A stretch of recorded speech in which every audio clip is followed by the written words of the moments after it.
तो सब जगह अकाल की परिस्थिति हो गई है। लगता नहीं कि अब इस गांव में ज्यादा दिन रुकना उचित होगा। काम के लिए बाहर गांव तो जाना ही पड़ेगा। हरिया काम की तलाश में दूसरे गांव की ओर निकल पड़ता है। चलते चलते वो किसनपुर गांव में आ जाता है। वहां उसका रहने का कोई ठिकाना नहीं था और उसके पास कोई काम भी नहीं था। चलते चलते वो एक अमीर आदमी सेठ हरीलाल के पास आ पहुंचता है। सेठ जी, मैं हरिया दूसरे गांव से आया हूं। हमारे गांव में अकाल की परिस्थिति हो गई है। लोगों के खेत सूखे पड़े हैं। गांव में बूंद बूंद पानी के लिए लोग तरस रहे हैं। अगर मुझे आपके पास कुछ काम मिल जाएगा तो बहुत कृपा होगी बड़े भाई। अरे रे रे, लगता है तुम्हारी हालत बहुत खस्ता हो गई है। ठीक है, वैसे मेरे पास एक काम तो है, पर लगता नहीं कि तुम वो कर पाओगे। सेठ जी, आप चिंता ना करें, मुझे आप कोई भी काम दे सकते हैं। मैं वो काम पूरी मेहनत और ईमानदारी से करूंगा।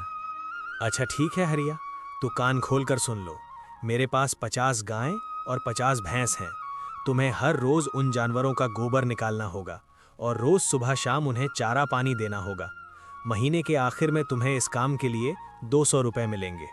और हाँ, 2 वक्त का खाना भी हमारी तरफ से मुफ्त दिया जाएगा। बोलो, क्या तुम ये काम कर पाओगे?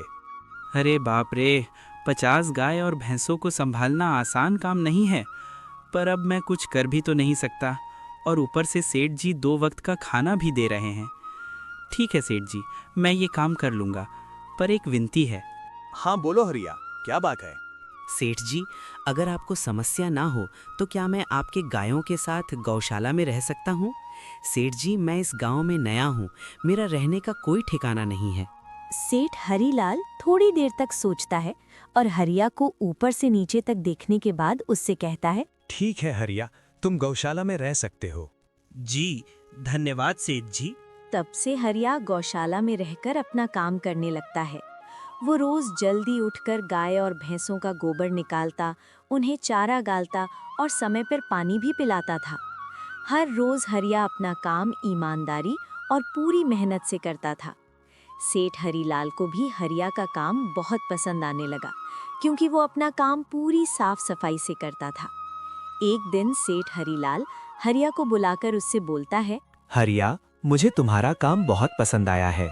तुम गाय और भैंसों का अच्छा ख्याल रख रहे हो, इसीलिए दूध की गुणवत्ता भी बढ़ गई है और गाय पहले से ज्यादा दूध भी दे रही हैं। इसीलिए मैं आज से तुम्हारी तनख्वाह बढ़ाकर पूरे 400 रुपया कर रहा हूँ। आपका बहुत बहुत धन्यवाद सेठ जी। कुछ दिन ऐसे ही बीतने लगते हैं। हरिया सेठ हरीलाल के पास बहुत मेहनत और ईमानदारी से काम करता है। धीरे धीरे हरिया के पास अच्छा खासा रुपया जमा हो जाता है, जिससे वो अपने लिए एक छोटा सा रहने लायक एक घर बनवा लेता है। उस गौशाला में सोकर तो नाक से गोबर की गंध अभी भी नहीं जा रही।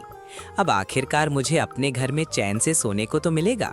तब से हरिया सेठ हरीलाल के पास गौशाला में काम करने आता और 2 वक्त का खाना खाकर अपने घर सोने के लिए चला जाता था। कई साल ऐसे ही बीत जाते हैं। हरिया की मेहनत के कारण उसके पास अच्छा खासा रुपया जमा हो जाता है। एक दिन हरिया सेठ हरीलाल से बोलता है, सेठ जी, आजकल गांव में चोरी की समस्या बहुत बढ़ गई है और मेरे पास कुछ रुपए भी जमा हैं जो मैंने अपने घर में रखे हुए हैं, पर मुझे उन पैसों की चोरी की चिंता हो रही है। आपको तो पता है कि मैं दिन भर आपके पास ही काम करता हूँ और सिर्फ रात में ही घर सोने जाता हूँ, इसलिए मुझे रोज उन पैसों की चोरी की चिंता सताती है। हाँ हरिया, तुम बात तो बिल्कुल सही कह रहे हो। आए दिन गांव में नई नई चोरी के किस्से सामने आ रहे हैं और दिन भर तो तुम्हारा घर खाली ही रहता है, तो चोरी होने की संभावना तो जरूर है। सेठ हरीलाल थोड़ी देर सोचता है और फिर हरिया से कहता है, देखो हरिया, ऐसे समय में तो गांव में एक ही जगह है जहां तुम्हारा पैसा सुरक्षित रह सकता है, और वो है ठाकुर रणवीर सिंह का घर। क्या ठाकुर रणवीर सिंह का घर पैसा रखना सही होगा? हाँ हरिया, इस गांव के ठाकुर रणवीर सिंह बहुत ईमानदार और दयालु हैं, ऐसा मैंने कुछ लोगों से सुना है, और उनके घर पर बहुत सारे पहरेदार भी हैं, तो चोरी होने की संभावना बहुत कम है। तुम अपने पैसे उनके पास रख सकते हो। अच्छा, ऐसा है क्या सेठ जी? ठीक है, फिर आज ही मैं ठाकुर रणवीर सिंह जी से मिलकर बात करता हूँ और उन्हें अपनी समस्या बताता हूँ। उस दिन हरिया ठाकुर रणवीर सिंह जी के घर उनसे बात करने जाता है। तुम रुको, कहाँ अंदर आए जा रहे हो? वहीं रुक जा।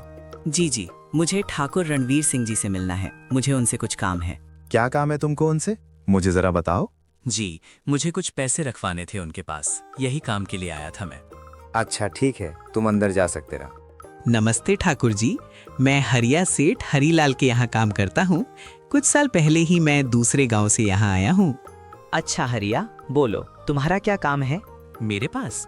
ठाकुर जी, मैं सालों से सेठ हरीलाल के पास काम कर रहा हूँ और मैंने कुछ रुपए भी जमा कर लिए हैं। पर बात यह है कि गांव में चोरी की समस्या बहुत बढ़ गई है, तो मुझे अपने रुपए घर में रखने से डर लग रहा है। अच्छा, कितने रुपए जमा किए हैं तुमने? ठाकुर जी, यही कोई 5,000 रुपए होंगे मेरे पास। वाह, ये तो बड़ी रकम है। मैंने आपकी ईमानदारी के बारे में लोगों से बहुत सुना है, इसलिए मैं अपनी रकम आपके पास कुछ वक्त के लिए रखने आया हूँ। हाँ हरिया, तुमने बिल्कुल सही सुना है। तुम्हारी रकम मेरे पास पूरी तरह से सुरक्षित रहेगी। तुम अब चिंता ही छोड़ दो, मैं सब देख लूंगा। हरिया अपनी पैसों की थैली ठाकुर रणवीर सिंह को दे देता है। ये पूरे 5,000 रुपए हैं, आप गिनकर देख लीजिए। गिनने की क्या जरूरत है? तुम तो सेठ हरीलाल के आदमी हो, मुझे तुम पर पूरा विश्वास है। जी, आपका बहुत बहुत धन्यवाद। अब मुझे चोरों का कोई डर नहीं है, क्योंकि मेरे पैसे सुरक्षित हाथों में हैं। अरे हरिया, कोई बात नहीं। धन्यवाद तो मुझे बोलना चाहिए, जो तुम मेरे पास आए अपने रुपए रखने के लिए। हरिया अपने पैसे ठाकुर रणवीर सिंह को देकर अपने घर चला जाता है। ऐसे ही हरिया ईमानदारी और मेहनत से सेठ हरीलाल के यहाँ काम कर रहा था। देखते ही देखते 2 साल ऐसे ही बीत जाते हैं। एक दिन हरिया सोचता है, अब बहुत साल हो गए सेठ हरीलाल के यहाँ काम करते हुए। वैसे सेठ जी तो बहुत अच्छे इंसान हैं, पर सोच रहा हूँ कि खुद की जमीन लेकर उस पर मेहनत करूँ, तभी मैं बड़ा आदमी बन सकता हूँ। अब जो मेरे पास थोड़े कुछ पैसे हैं और जो ठाकुर रणवीर सिंह के पास कुछ पैसे संभालने के लिए दिए हैं, वो जमा करके थोड़ी जमीन खरीद लूँगा। आज ही ठाकुर रणवीर सिंह से मिलने जाता हूँ और अपने रुपए मांगता हूँ। ये सोचकर हरिया ठाकुर रणवीर सिंह जी के घर चला जाता है। ठाकुर जी, मैं अपने रुपए वापस लेने आया हूँ। आपके पास मैंने 5,000 रुपए दिए थे संभालने के लिए। अरे भाई साहब, मैंने पहचाना नहीं आपको। वैसे कौन हो आप? अरे ठाकुर जी, मैं हरिया हूँ। पिछले साल मैंने आपको पैसे संभालने के लिए दिए थे, याद आया कुछ? अरे भाई साहब, मेरे पास कितने सारे लोग आते जाते हैं पैसे रखने के लिए, और सभी के साथ मेरा अच्छा व्यवहार होता है। वैसे आपके पास कोई कागजात हैं क्या? क्योंकि मैं हर व्यक्ति से कागज पर ही व्यवहार करता हूँ। किसने कितने पैसे दिए, किसके कितने पैसे रखे हैं, सबका व्यवहार रहता है मेरे पास। ठाकुर जी, ये आप क्या बात कर रहे हैं?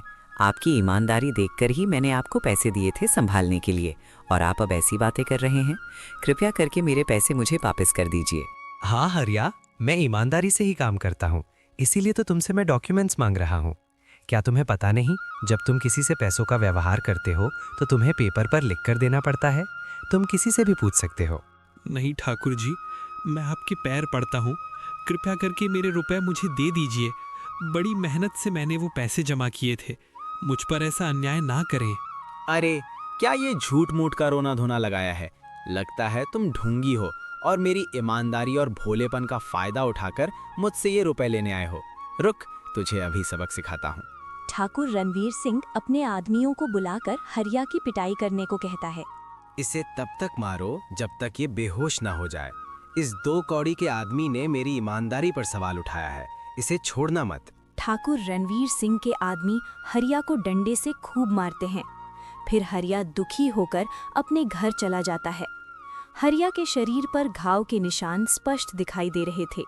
2 दिन से हरिया घाव के दर्द के कारण सेठ हरीलाल के घर काम के लिए नहीं जा पाता है। इसलिए अगले दिन सेठ हरीलाल हरिया के पास आ जाते हैं। वो देखते हैं कि हरिया खाट पर सो रहा है और वो बड़ा ही चिंता में नजर आ रहा है। हरिया भाई, तुम 2 दिन काम पर नहीं आए, क्या हुआ भाई? तबीयत ठीक है ना तुम्हारी? कुछ समस्या है क्या? अरे सेठ जी, आप खुद यहाँ आए हो? आप खबर भिजवाते तो मैं खुद चला आता।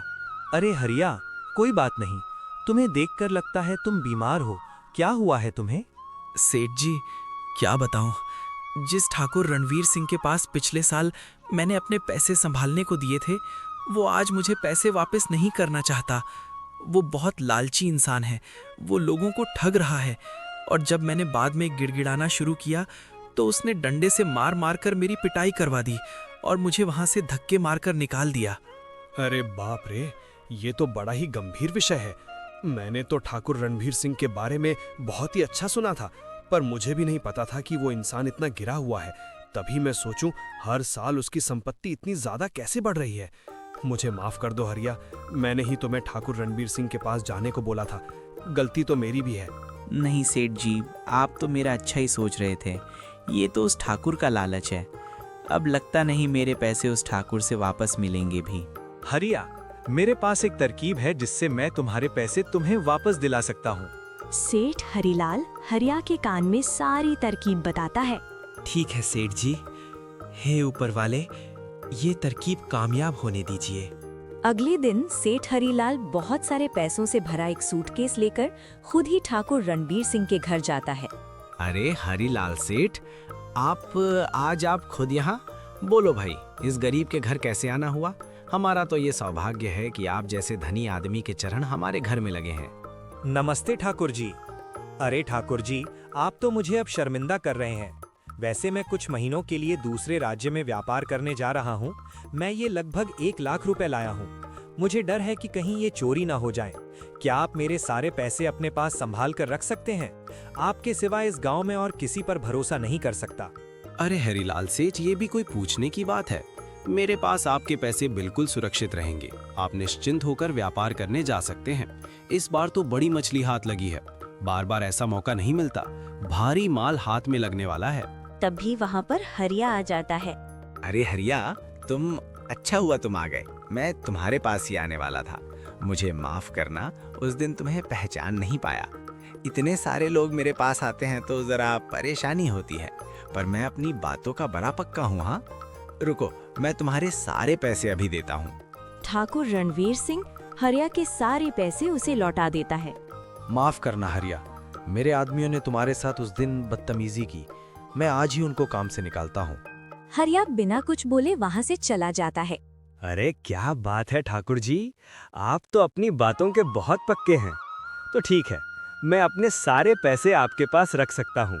हरिलाल सेठ इतना बोल ही रहा था कि तभी वहाँ हरिलाल सेठ का नौकर आ जाता है। मालिक, अब आपको बाहर के राज्यों में जाने की कोई जरूरत नहीं है। अभी अभी व्यापारियों का संदेश आया है और उसने कहा कि वो खुद हमारे गांव आ रहे हैं। अरे ये तो बहुत बढ़िया बात हुई। अब मुझे इतनी दूर नहीं जाना पड़ेगा।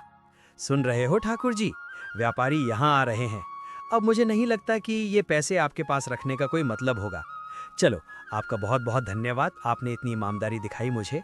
हाँ, पर अगली बार जरूर आपके पास ही आऊँगा। ऐसा बोलकर सेठ हरिलाल और उसका नौकर वहाँ से अपने पैसे लेकर चले जाते हैं। धत तेरी, ये क्या हो गया? ये 1 लाख रुपए तो चले गए, और जो हरिया के 5000 हड़प लिए थे वो भी चले गए। आपका बहुत बहुत धन्यवाद सेठ जी। अगर आज आप ना होते तो मेरी सारी जमा पूंजी वो ठाकुर हड़प लेता। हरिया, कोई बात नहीं। जो व्यक्ति मेहनत और ईमानदारी से कमाता है, ऊपर वाले उसका कभी बुरा नहीं होने देते, और जो हराम की कमाई का खाता है, उसका कभी अच्छा नहीं होने देते।